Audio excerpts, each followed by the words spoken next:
Are you like a Protoss right now? And then they find your body that's been frozen, but they think, dang, he looked real cool. He didn't wear a jacket. As we continue our tournament here, kicking things off on Death Aura LE. We're here in the top left-hand corner, map spawning all the way to top left-hand corner. We have the yellow Protoss player. He is going to be coming down from the land of Hong Kong, the only non-Zerg player in this current round of 4. He is the outlier in that Zerg Bermuda Triangle. He is going to be representing himself as he's currently teamless. We have Bistork.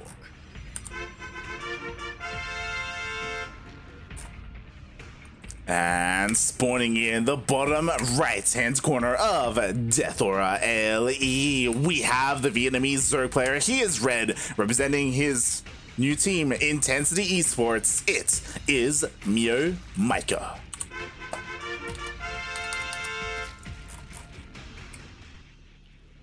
And I'm curious as to how a series like this would really start off.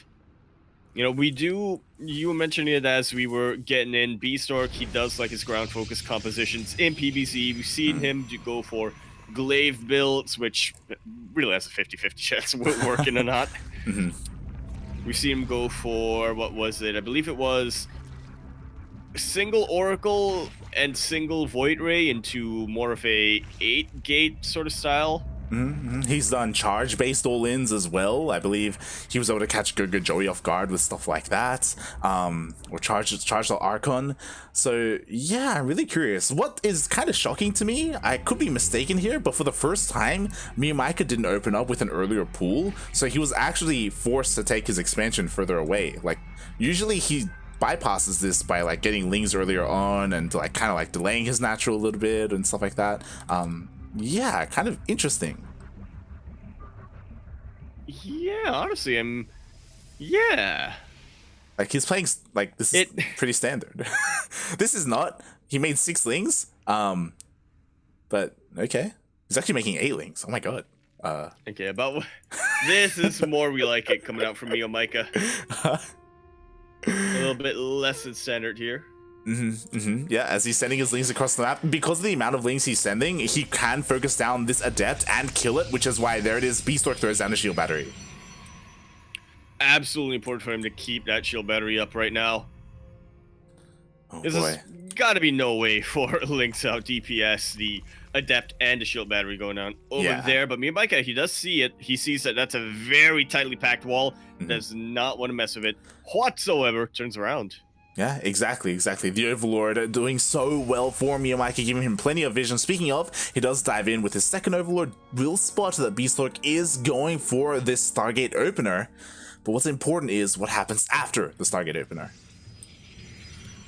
Yeah, I don't think I remember Bistork going for any sort of commitments to Stargates yet, anyway.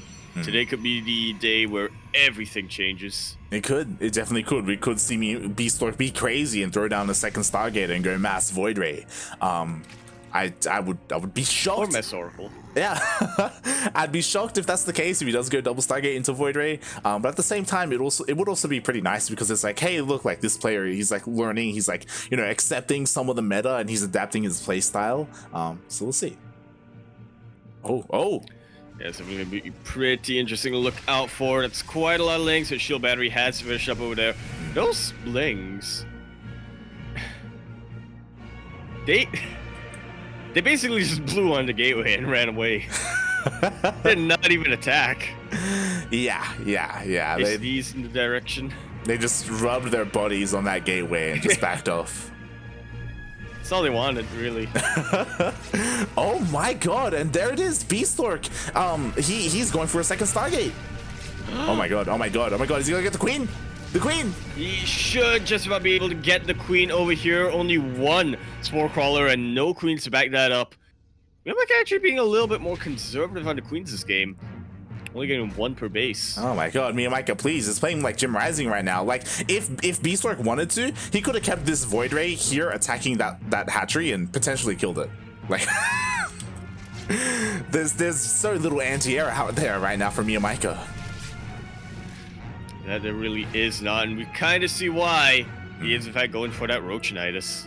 That he is. He did get a much faster lair. We see all the gases, or 3 gases were taken. He's going for the Nidus, and Bistork, he has absolutely no idea. He must be feeling so good right now, like, oh my god, I killed a queen, like I'm dealing all this damage, this is going great so far.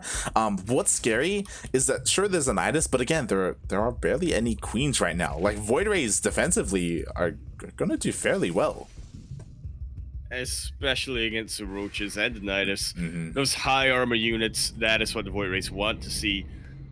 And I was going to say, I like that Bistork hasn't sent his Void Rays across the map just yet, but there we go now. He is being a little bit prompted. He wants to keep this pressure up, and to be fair, if he keeps the pressure up, what is MeomaikA going to be able to do with his Nidus? He has to keep his units back at home. He has to not attack his hatchery. He's attacking the hatchery. Okay, he pulls the roaches off. The queen does go down, and again, this is doing so well for Bistork. Bistork, he confirms the roaches, he confirms the Nidus. He is well aware of MeomaikA's plans.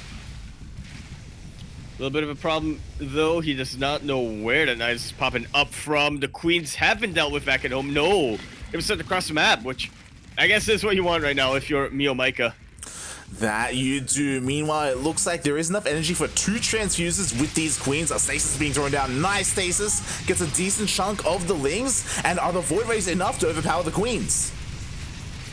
Not just yet. More and more queens are popping across the map right now. Bistork still keeping 1 Void Ray on the other side, trying to get as much damage as he can before forced to recall. Yeah, and it looks like 1 queen went down, but the rest of the queens just barely enough energy to transfuse. He breaks the 3rd base at the same time. It looks like the hatchery is most likely going to go down to that Void Ray. He has to be careful, but now the queens are starting to go down. Uh-oh. Yeah, they have hard run out of transfuse energy right now, but is that really going to matter in the end? The Void Rays are being super distracted right now. They are not quite attacking. There we go. That's what they need. But it may be too little, too late. So many legs are starting to stream in. Another Nidus is popping out, and Bistork, he's not even attacking it.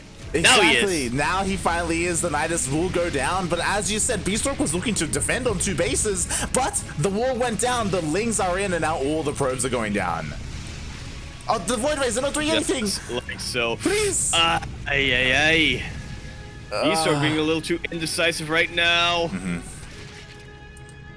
Oh god, that he is finally, he cleans everything up, and this is scary. There's a lot of Void Rays, and if they go for a counterattack, what is there? 1, 2, 3, 4 queens for defense.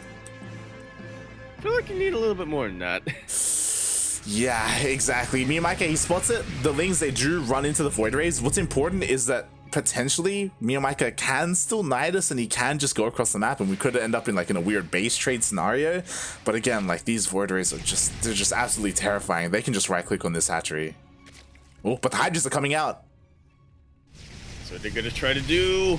Hydras are out, but the upgrade's not quite there yet. A lot of these queens don't have energy on them. Oh, but you know what? They are killing the Void Rays because the Void Rays were low. 3 Void Rays already going down. He's focusing down the 4th. Will be able to take it out, but 3 more come in to take their place. Not quite enough Hydras right now. I feel like MeomaikA pulled the trigger a little too soon when it came to the defense right now. But as you said, like, the Hydras are starting to come in, and the upgrades are about to finish up. Oh god, the How Hydras. fast they can shoot, these Hydras can. Yeah, mate, that was just in time, honestly. Like, if there weren't any Hydras, as you saw, the queens were dying. Like, things were looking really bad. And now, they all just go into the Nidus. The Nidus is still up. The Hydras are across the map. Just like so. Are a couple of shield batteries this time, but we'll see how much that really helps. Quite a lot, since it's a pretty low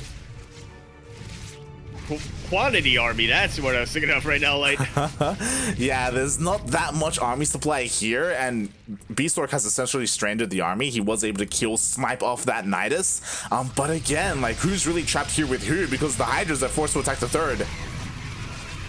That they are beautiful transfuses being thrown down at the moment. Another Nidus starting to get popped up as MeomaikA also waddles the slower Hydras across the map, not even using the Nidus right now. They do have muscular augment, so they can make it across the map quite a bit quicker.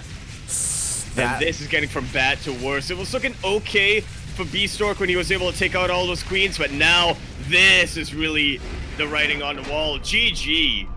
MeomaikA, game number 1. Ooh, GG, well played. MeomaikA, as you said, was able to take that game. Things were honestly looking really scary there. For MeomaikA, things were kind of on a knife's edge. Just a couple of slip-ups there by Bistork. Like, again, imagine if he was able to plug that hole in his natural and that massive Ling Roach Flood didn't happen, you know? Like, he was looking poised to defend there. I'm imagining it. Would have been a different outcome. Would have been That's my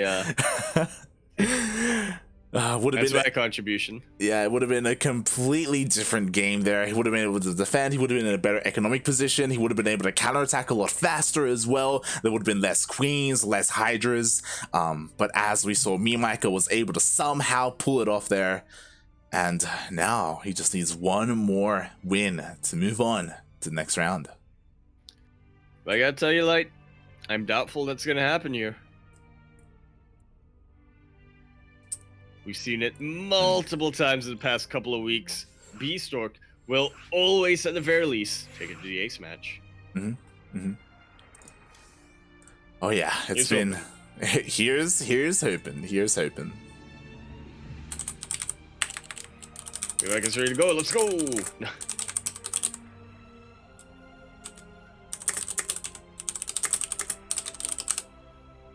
And yeah, not quite gonna happen here.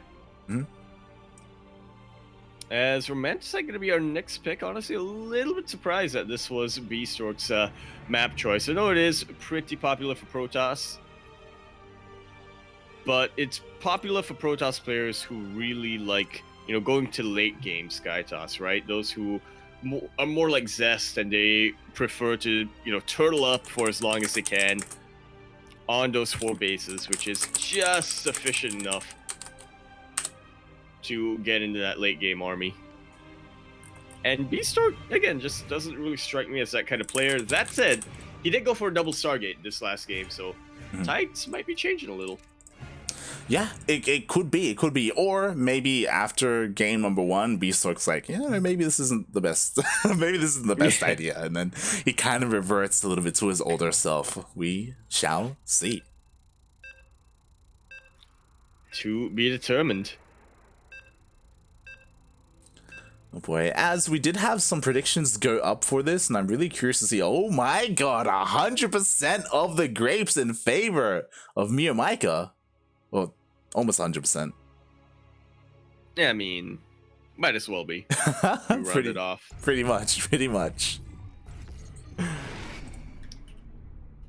And speaking of 100% here, Light, we are going to be continuing on this series 100% on Romanticide. LE. LE, of course, standing for Lovers. Iswantini. Lovers. Iswantini. I think that's a country, if I'm not mistaken.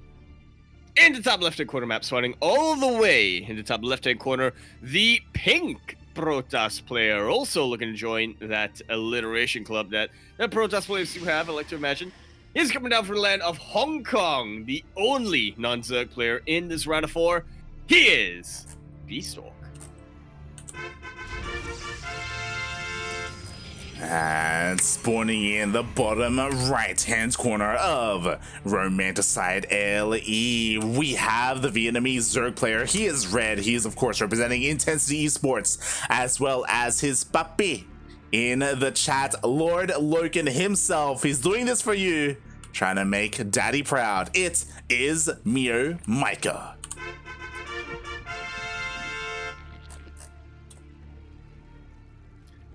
This time going for his more signature pool first. Yeah. Again, like this is typically what MeomaikA does. That's why it was so odd to me. Game number 1, like a hatch first. My God, is he feeling okay? But he's feeling better now. Yeah, it definitely is. After getting a little bit of that appetizer in game number 1. Oh boy, and we'll see how Bistork plays this out, because again, Romanticide, when it comes to Skytoss, this is straight up Skytoss favored. You know, it's so much easier to defend your 3 to 4 bases. You know, you can go up and get your double Stargate and head into that fleet beacon. So if Bistork did want to play out that style, this is the map to do it on. Which is why he probably isn't going to do it. It's true, yeah, it's very true. It's too obvious, you know? Good old Bistork. Exactly. Needs to avoid that expected. Exactly. Ooh, so we'll see as MeomaikA is keeping an eye on this probe. The Adept is looking to try and hunt down those lings, get rid of them, clear them up, as Bistork is going to head across the map. And ooh, Bistork once again, Stargate. Yeah. But how committed to that Stargate is going to be that question. Exactly. Ooh, meanwhile, MeomaikA is juking and driving with the Adept, with his Ling.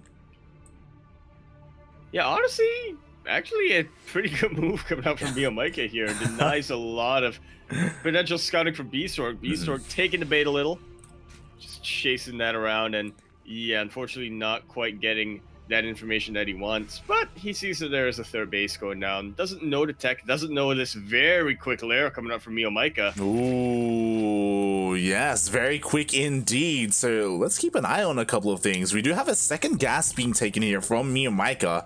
It would be insane if he decided to go into a Spire from here, but he could be looking to go for another Nidus play. Maybe a quick infestation pit. That's too crazy. That's you lost your damn mind there, Yaku. maybe the MeomaikA of before he got adopted by Lord Loken. But now there are some standards.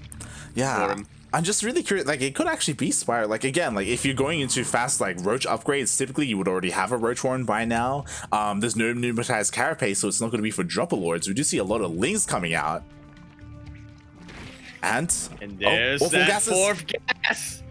Spire has been thrown down here. A little bit of a substandard timing on taking the gases, I would say, but in the end, all does work out.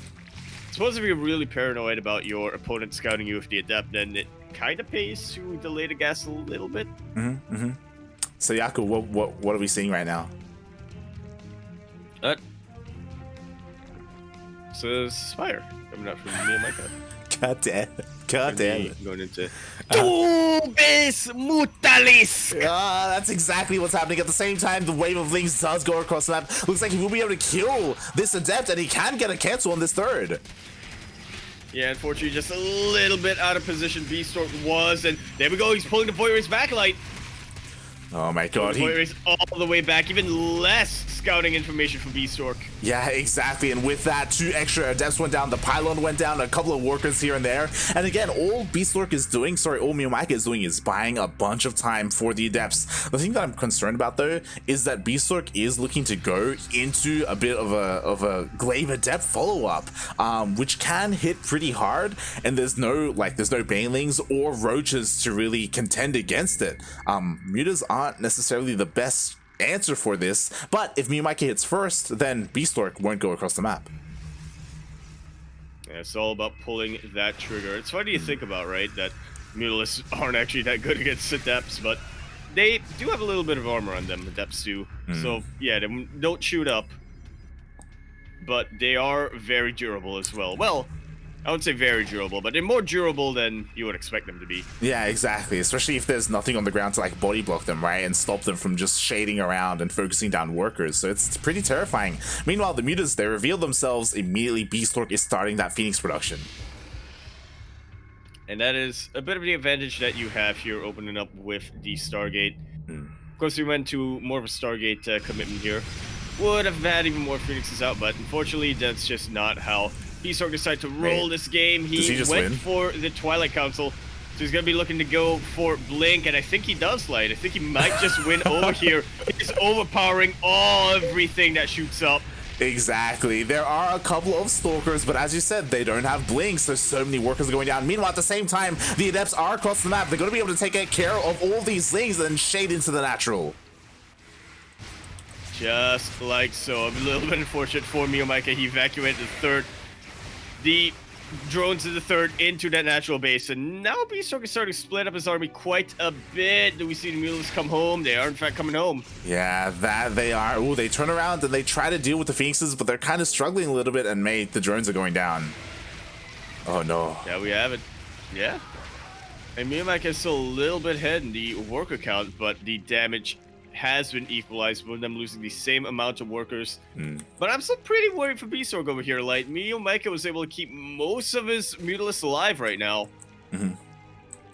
That he has. Meanwhile, Bistork, he's trying to switch up his tech. Like, we do see mass Phoenix production. We do see a second Stargate on the way to help out with those Phoenixes. Unfortunately, he has yet to start Blink, so his ground army isn't as mobile as he would like it to be. But he has to be careful. He has to be on top of his Phoenix control. He can't lose them. And he hasn't, so good on him. I think that timing for MeomaikA to just 100% win the game with this 2-base unit build has definitely passed. He revealed his hand a little bit earlier than he'd have liked to. So Bistork is, in fact, going to go into that fleet beacon. Going to be a lot more committed to that Stargate. He's actually playing to the meta here, Light. I'm so proud of him. That he is. And yeah, like, honestly, the adept play really saved Bistork there, because again, like, he was doing so much damage with them. He forced MeomaikA to come back home, otherwise MeomaikA would not have been able to clean up those adepts. Meanwhile, Bistork slipping up a little bit, losing one of his Phoenixes. Yeah, it's alright for MeomaikA right now to lose a Mutalisk if he gets the Phoenixes if he gets Phoenixes out of the way. That was definitely a lot more than Bistork would have liked. Yeah, what's that, like 4 Phoenixes went down. He's down to another, only 4, and now he's gonna lose another. No! Just like so, MeomaikA immediately pouncing on top of these Phoenixes. Always gotta keep moving when you have the Phoenixes out like that. Yeah, exactly. Like, the big advantage of Phoenixes is they can shoot while moving, and they have that added range to them. We do have Anion Pulse Crystals on the way, but oh god, this is getting really worrisome because he just keeps losing the Phoenixes. Again. Oh god. Man, I don't know what it is about these Mutalisks of MeomaikA Light, but they always are able to pounce on top of at least one of these Phoenixes. I think I just answered my own question there. Yeah, exactly. More than just one, as more Phoenixes are falling. Only 3 remaining once again. Like, they're just not really working out for Bistork at all. Anion Pulse Crystals finally does finish, so it's going to be a lot easier to micro, and with that, the Phoenixes should be able to push away the Mutas. Oh no. Oh no. But unfortunately, Bistork, he was moving too fast. His foot was too long on the pedal. The acceleration, Light. He needed more inertia to stop that Phoenix from moving into the Mutalisk. And I can't wait until you go to the next semester so you can get rid of this inertia vocabulary. Like, and learn something else. God damn it. As the leagues are flooding on in, all the probes are going down. The Phoenixes are struggling so much to deal with the Mutas. There are just not enough Phoenixes. There's only 2 out on the map right now. Meanwhile, there are 2 entire flocks of Mutalisks as all the probes are going down, and everything on the ground as well. Bistork, he's just falling apart, mate. He absolutely is. We've reached a point where it takes a lot more effort for Bistork to, be able to kite these Phoenixes than it is for MeomaikA to just remake his Mutalisks. GG's call, and for the first time in weeks here, Light, MeomaikA 2-0s Bistork.